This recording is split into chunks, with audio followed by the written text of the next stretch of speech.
Исәнмесез, минем исемем Миләүшә. Мин Ханты-Мансийск төбәгенең Югорск шәһәрендә тудым.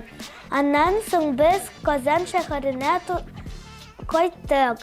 Хәзер мин 17-нче гимназиядә укыйм. Анда 32-нче музыкаль мәктәбендә укый башладым. Флейта белән шөгыльләнә башладым.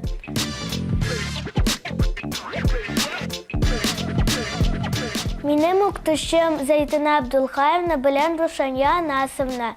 Алар мине укыта. Музыкаль конкурсларда катнашам, 1-нче, 2-нче урыннар алам.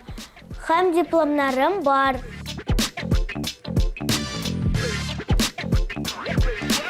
Мин әле җырларга, биергә, шигырь сөйләргә яратам. Шулай ук олимпиадаларда катнашам. Хәзер мин сезгә флейтада уен көе башкарам.